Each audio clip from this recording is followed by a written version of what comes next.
ദദാന Aidan രാജ്യം, സൗദിയുടെ അപ്പുറം എത്യോപ്യയോട് ചേർന്ന് കിടക്കുന്ന ഏഡൻ രാജ്യം, അവൻ ഇസ്രയേലിന് സൈഡ് വരും. അടുത്തത് തർശീഷ് വർത്തകന്മാർ, 5 ഭാഷ സംസാരിക്കുന്ന ഇംഗ്ലീഷുകാർ. അവന്മാരാരാ?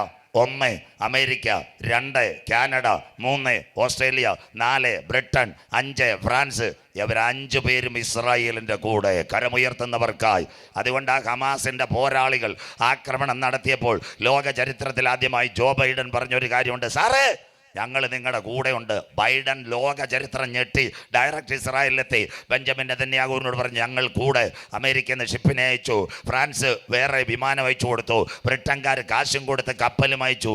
ഓസ്ട്രേലിയക്കാരന് കോവിഡ് ആയതുകൊണ്ട് പറഞ്ഞ്, ചേട്ടാ ഇപ്പം മാസയോഗത്തിന് വരാൻ പറ്റത്തില്ല, അരിയും ചാക്കി ഞങ്ങൾ അങ്ങോട്ട് അയച്ചേക്കാമെന്ന്. സന്തോഷം. ഈ ഇംഗ്ലീഷ് രാഷ്ട്രങ്ങൾ മുഴുവൻ ആർക്ക് സപ്പോർട്ട്? ഇസ്രയേലിന് സപ്പോർട്ട്. അതുകൊണ്ടാണ് ഇസ്രയേൽ ഇന്ന് തൻ്റെ അടുത്ത് ഉണർന്നിക്കുന്ന 5 ഇംഗ്ലീഷ് രാഷ്ട്രം തർശീസ് കപ്പലുകൾ അല്ലെങ്കിൽ തർശീർ വർത്തകന്മാർ, America, Canada, Australia, Britain, France, ഇവർ കട്ടയ്ക്ക് ആരുടെ കൂടെ നിൽക്കുന്നു? ഇസ്രയേലിന്റെ കൂടെ നിൽക്കുന്നു. അടുത്ത വാക്ക് വായിച്ചാട്ടെ. അതിലെ സകല ബാലസിംഹങ്ങൾ, അതിൽ 2 ബാലസിംഹങ്ങൾ ഇപ്പം നിപ്പുണ്ട്. 1 ജപ്പാൻ ഇന്ന് ഇസ്രയേലിന്റെ സൈഡാ. വേറൊരു ബാലസിംഹ ഇന്ത്യ. പ്രത്യേകിച്ച് പറയേണ്ടല്ലേ, സ്വത്രം. ഇന്ത്യയുടെ പ്രധാനമന്ത്രി മോഡി സാർ പറഞ്ഞു കേട്ടില്ല, കഴിഞ്ഞ ദിവസം എല്ലാ വാർത്തയിലും വന്നു. സിറിയയുടെ ബോർഡറിലേക്ക് 600 ഇന്ത്യൻ വ്യോമസേനയുടെ നല്ല പൈലറ്റുമാരെ ഇസ്രായേലിൻ്റെ ആവശ്യത്തിന് തൽക്കാലം അവിടെ കൊണ്ട് ടെൻറ്റ് ഇരുത്തിയെന്ന്. സ്വത്രം. മനസ്സിലാവുന്നില്ലല്ലോ സ്വത്രം. നമ്മുടെ കറണ്ട് പോകുമ്പോൾ ഇടയ്ക്ക് ജനറേറ്റർ ഓടിക്കുന്നത് പോലെ 600 ഇന്ത്യൻ നല്ല വ്യോമസേനക്കാർ 2 വിമാനത്തിൽ ഇസ്രയേൽ സിറിയയുടെ ബോർഡറിൽ ഇന്ത്യ അയച്ചു കൊടുത്ത്. കഴിഞ്ഞ ദിവസം പലസ്തീൻ പ്രസിഡന്റോട് പറഞ്ഞ, സഹോദര ആരാം കരോ, എന്നിട്ട് ഇതാ പുറകെ കൂടി ഇസ്രായേലിനെ സഹായിക്കുന്നത്. അതാ ഭയങ്കര ബുദ്ധിമാന്മാരായ ഇന്ത്യ. സ്വത്രം. ഇവർ മാറത്തില്ല. ദൈവം അറിഞ്ഞുകൊണ്ടല്ലയോ, നിങ്ങൾ മനസ്സിലാക്കണം. ഞാനൊരു രാഷ്ട്രീയക്കാരെയും കുറ്റം പറയത്തില്ല. ഷൈനൊക്കെ കൊല്ലങ്ങളായിട്ട് വീഡിയോ എടുക്കുന്നത് ദൈവം അറിഞ്ഞുകൊണ്ടല്ലയോ. ഇവർ മൂന്നാമത് BJP ഗവൺമെൻറ് എന്ത് പറഞ്ഞ്, ഞങ്ങൾക്ക് 400 സീറ്റ് കിട്ടും, ബാക്കി എല്ലാവരും പരിപാടിയാവും. 400 കിട്ടിക്കഴിഞ്ഞാലേ കർത്താവിനെ അറിയാം, അംബേദ്കറുടെ ഭരണഘടന അവരെഴുതുമെന്ന്. സ്വത്രം. അതിൻ്റെ പിന്നെ വേറൊരു നിപ്പുണ്ട്. ആരാ? യോഗി ആദിത്യനാഥ്, നല്ലൊരു സഹോദരൻ കയറാനായിട്ട്. അപ്പോൾ കർത്താവ് വിചാരിച്ച് ഇപ്പം ഇസ്രയേലിന് ഒരു സപ്പോർട്ടും വേണം, യോഗിയുടെ കാല് വലിക്കുകയും വേണം. സ്വത്രം. ശൗലിൻ്റെ കസേര നീക്കിയതുപോലെ യോഗി ഇപ്പോൾ പെരുവഴിയായി ഉത്തർപ്രദേശിൽ വന്ന് ഇപ്പം എത്ര 230 സീറ്റ് കട്ടിച്ച് അവരിലുണ്ട്. 2 പേര് കാൽവറിയിലെ കള്ളൻ്റെ കണക്ക് നമ്മുടെ മോഡി സാറിൻ്റെ ഇപ്പുറത്തിരിക്കുക.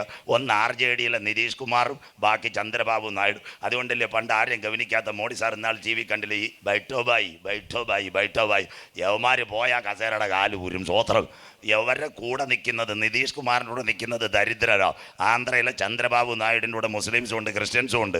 അവർ ഭരണഘടന മാറ്റാൻ പോയാൽ ചന്ദ്രബാബു നായിഡിനോട് പറയും, ചേട്ടാ ഉപ്പിട്ടിട്ട് ആന്ധ്രയിൽ പോരെ കഞ്ഞി കുടിക്കാമെന്ന്. അന്ന് മന്ത്രിസഭ വീഴും. സ്വത്രം. അതുകൊണ്ട് ദൈവം 230 സീറ്റ് കട്ടിച്ചു കൊടുത്ത് തൽക്കാലം ഇപ്പം ഇസ്രയേലിന് ഒരു ആശ്വാസം കിട്ടാൻ, മുങ്ങാൻ പോകുന്ന കപ്പല ഇസ്രയേൽ ഒരു ചായെങ്കിലും കൊടുക്കാൻ നിൽക്കട്ടെ എന്ന് പറഞ്ഞ് പുള്ളിയെ നിർത്തിയത്. സ്വത്രം. ഈ എല്ലാ കരങ്ങളിലും ദൈവത്തിൻ്റെ പ്രവൃത്തിയുണ്ട്. അതുകൊണ്ട് അയ്യോബിനകത്ത് എഴുതിയിട്ടുണ്ട്, അവൻ ബലശാലികൾ സിംഹാസനത്തിൽ നിന്ന് മാറ്റി തനിക്ക് ബോധിച്ചവരെ അതിനകത്തിരിക്കും. രാഷ്ട്രങ്ങൾ ആര് ഭരിക്കണമെന്ന് സ്വർഗത്തിലെ ദൈവം തീരുമാനിക്കും. സ്വത്രം. ഞങ്ങൾ ഒരു ഭരണകൂടത്തിനും എതിരല്ല. ഞങ്ങൾ കേരളത്തിന് വേണ്ടി പ്രാർത്ഥിക്കുന്നു, മുഖ്യമന്ത്രിക്ക് വേണ്ടി പ്രാർത്ഥിക്കുന്നു, പൂർണ്ണാട് പഞ്ചായത്ത് മെമ്പർക്ക് വേണ്ടി പ്രാർത്ഥിക്കുന്നു, ഇന്ത്യ പ്രധാനമന്ത്രിക്ക് വേണ്ടി പ്രാർത്ഥിക്കുന്നു, കരനാവികസേന എല്ലാവർക്കും വേണ്ടി പ്രാർത്ഥിക്കുന്നു. ബൈബിളിൽ ഒരു കാര്യമുണ്ട്, പെന്തിക്കോസ്തുകാർ CSIക്കാർ നിറച്ച് കേട്ടോണോ. റോമാ ലേഖനത്തിൽ ഇങ്ങനൊരു വാക്യമുണ്ട്, നിങ്ങളുടെ അധികാരികൾക്ക് വേണ്ടി നിങ്ങൾ പ്രാർത്ഥിപ്പിൻ. സ്വത്രം. അവരാരായിരിക്കട്ടെ, അവരുടെ ബുദ്ധി ക്ലിയറാവണം. നമ്മുടെ പ്രാർത്ഥന അവരുടെ ബുദ്ധി. ഇന്ത്യയുടെ കണക്ക് നല്ലൊരു രാഷ്ട്രം ലോകത്തിലുണ്ടോ? സ്വത്രം. ഏറ്റവും നല്ല രാഷ്ട്രം ഞാൻ ബഹുമാനിക്കുന്നത്. ഇന്ത്യയുടെ കണക്ക് ഇത്രയും നല്ല സ്വാതന്ത്ര്യമുള്ളൊരു രാഷ്ട്രം എവിടെ ഉണ്ട്? സ്വത്രം. പല രാജ്യങ്ങളിൽ പോയാൽ ഒരു റാലി നടത്തണേ 8 ദിവസം മുമ്പ് പെർമിഷൻ മേടിക്കണം. സ്വത്രം. എന്നിട്ട് പോലീസുകാർ വന്ന് നോക്കിയിട്ടാണ് നടത്തുന്നത്. ഇവിടാന്നെ നമ്മൾ ഏത് കൊടിയെടുത്ത് റോഡിൽ ഇറങ്ങുക, സന്തോഷമില്ലല്ലോ. സ്വത്രം. രാത്രിയിലും പകലും പന്തം കൊളുത്തുക. സ്വത്രം. ഇങ്ങനൊരു രാജ്യം നിങ്ങൾക്ക് സന്തോഷമില്ലല്ലോ. സ്വത്രം. അത്രയും കാര്യം അത് നിങ്ങൾ മനസ്സിലാക്കണം. അതുകൊണ്ട് ഒരു രാജ്യത്തെയും കുറ്റം പറയുമല്ല.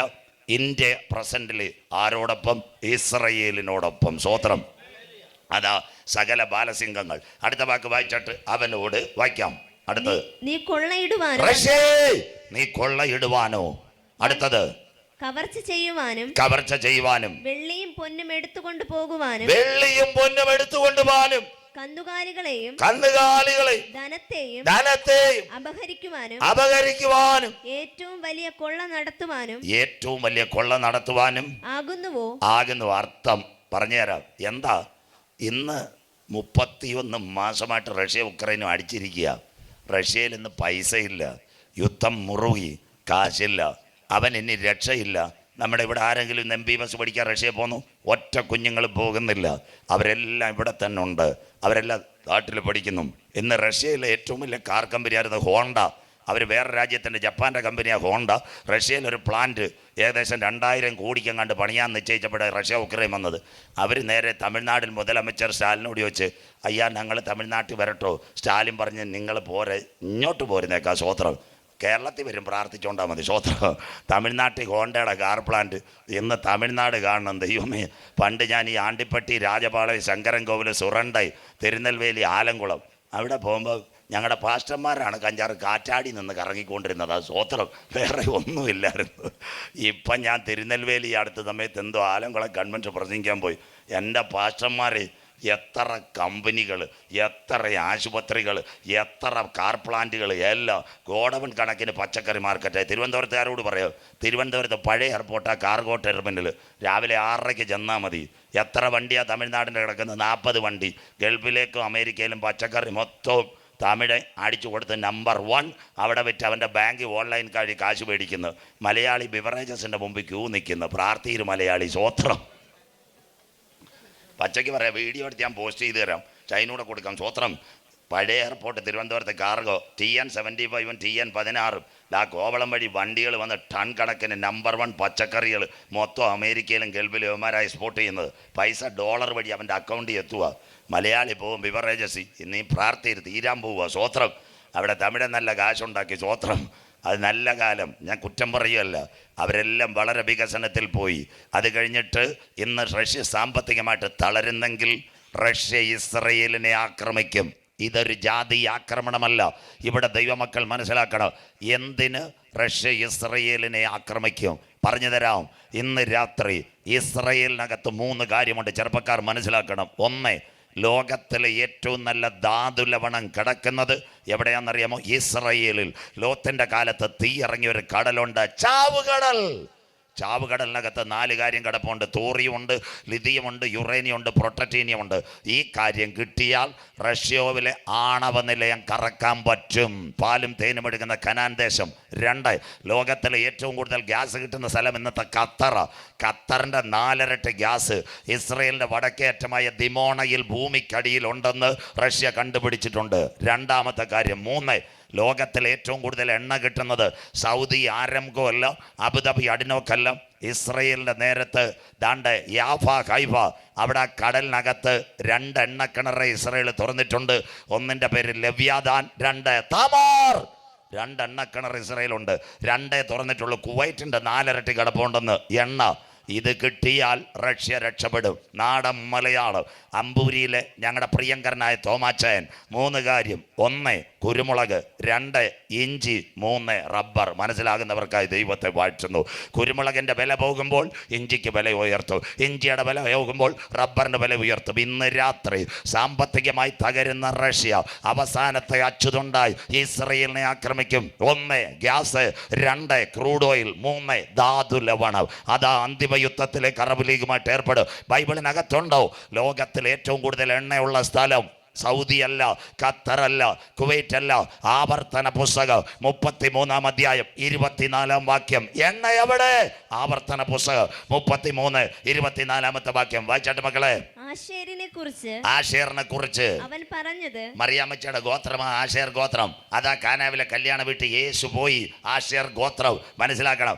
ആശേറിനെ കുറിച്ച് അവൻ പറഞ്ഞത്, ആശേർ പുത്ര സമ്പത്ത് കൊണ്ട് അനുഗ്രഹിക്കപ്പെട്ടവൻ. ആശേർ പുത്ര സമ്പത്ത് കൊണ്ട് അനുഗ്രഹിക്കപ്പെട്ടവൻ. അവൻ സഹോദരന്മാർക്ക് ഇഷ്ടനായിരിക്കട്ടെ. അടുത്ത വാക്ക്. അവൻ കാൽ എണ്ണയിൽ മുക്കട്ടെ. വെളിച്ചെണ്ണയല്ല, പാമോയിലല്ല, അവന്റെ കാൽ എണ്ണയിൽ മുൽക്കട്ടെ. ഇതാ ഇസ്രയേലിന്റെ വടക്കേറ്റ യാഫ ഹൈഫ 2 എണ്ണക്കിണറെ തുറന്നോളൂ, ബാക്കി കിടക്കുക. അത് ആർക്കറിയാം? റഷ്യക്കറിയാം. അങ്ങനെയെങ്കിൽ റഷ്യ ഇസ്രയേലിനെ ആക്രമിക്കും. ഇന്ന് രാത്രി ഇസ്രയേൽ പിടിച്ചു നിൽക്കുന്നത് എന്താ? ഈ ലോക രാജ്യങ്ങൾ ഏതൊക്കെ വന്നാലും ഇസ്രയേലിനെതിരെ ആക്രമണം നടക്കത്തില്ല. അതിനാസ്പദമായി ഇസ്രയേലിന്റെ കയ്യിൽ ഒരു സാധനം ഇരിപ്പുണ്ട്. അതിന്റെ പേര് അയൺ ഡോം. കരമുയർത്തുന്നവർക്കായി സകല പത്രവാർത്ത ബൈബിളിനകത്ത് പ്രതിപാദിച്ചു തരാം. എന്താ അയൺ ഡോം? പഠിക്കുന്ന ചെറുപ്പക്കാർ നാളെ ഇത് പ്രസംഗിക്കത്തില്ല. എന്താ അയൺ ഡോമിൻ്റെ പ്രത്യേകത? എല്ലാവരും കേട്ടോണം, എല്ലാവരും കേട്ടോണം. എന്താ അയൺ ഡോമിൻ്റെ പ്രത്യേകത? അയൺ ഡോമിന് 5 ഭാഗമുണ്ട്. 1 കമ്പോണന്റ്, 2 ഇലക്ട്രാ റഡാർ, 3 വെപ്പൺ, 4 അതിൻ്റെ ലാൻച്ചിങ് യൂണിറ്റ്, 5 അതിൻ്റെ ഏറ്റവും നല്ല component system. 1 BMC, 2 ഇലക്ട്രാ radar, 3 battery, 4 charging unit, 5 interceptor. ഇതാ കാണുന്നു ക്യാമറ വഴി. ഇതിൻ്റെ എല്ലാവരും കേൾക്കണം, ചാനലിൽ പറയുന്നതെല്ലാം. റഷ്യ, ഈ അമേരിക്കയും ദാണ്ട് ഇസ്രയേലും യോജിച്ചുണ്ടാക്കിയത് ഈ അയൺ ഡോം. അയൺ ഡോമിൻ്റെ പ്രത്യേകത, ഒരെണ്ണത്തിൻ്റെ വില 3500 കോടി രൂപയാ ഒരെണ്ണം. അതിനകത്ത് 5 കാര്യങ്ങൾ. 1 മണ്ഡപത്തിന് കടവ് വെച്ചിരിക്കുന്ന CC ക്യാമറ, 2 ബാറ്റിൽ മാനേജ്മെൻറ്റ്, ഇതിനെ മൊത്തം പരിശോധിക്കുക, 3 ലാൻച്ചിങ് റോക്കറ്റ്, 4 ചാർജിങ് സ്റ്റേഷൻ, 5 ബാറ്ററി. ഇത്രയാ ഇത് അയൺ ഡോം. അതിൻ്റെ അർത്ഥം യമനിൽ നിന്നോ പലസ്തീനിൽ നിന്നോ സൗദിയിൽ നിന്നോ ഇറാനിൽ നിന്നോ ഇറാഖിൽ നിന്നോ കറക്റ്റ് പറഞ്ഞുതരാം. ഇറാഖിൽ നിന്ന് വരുമ്പോൾ ഈ ക്യാമറ കാണും. ക്യാമറ നേരെ കാണുമ്പോൾ നമുക്ക് ഈ മെസ്സേജ് തരുന്ന പോലെ ക്യാമറ BMCയോട് പറയാം, അനിയാ ദാ വരുന്നു, ദാണ്ട് ഈജിപ്തിൽ നിന്നൊരു മിസൈൽ. ഉടനെ എന്തോ ഈ BMC ചാർജിങ് ചെയ്യാനോട് പറയും, പെട്ടെന്ന് ചാർജ് ആയിക്കോളാം. ബാറ്ററി ഓട്ടോമാറ്റിക്കായിട്ട് ലോഞ്ചിന് കറണ്ട് കൊടുക്കും. ഒറ്റപ്പോക്ക്, ഒരു മനുഷ്യനും വേണ്ട, ആകാശത്തിലേക്ക് കുതിച്ചുയരും. ഈ മിസൈലിനകത്തൊരു ക്യാമറയുണ്ട്, അതിനെ BMC നിയന്ത്രിച്ചോളും. ഏത് വഴി ഇത് വരുന്നോ നമ്മൾ GPS കൊടുക്കുന്നത് പോലെ ആകാശത്തിൽ വെച്ച് എതിരെ വരുന്ന മിസൈലിനെ അടിച്ച് തകർക്കുന്ന സംവിധാനമാണ് ഇസ്രയേലിൻ്റെ അയൺ ഡോം.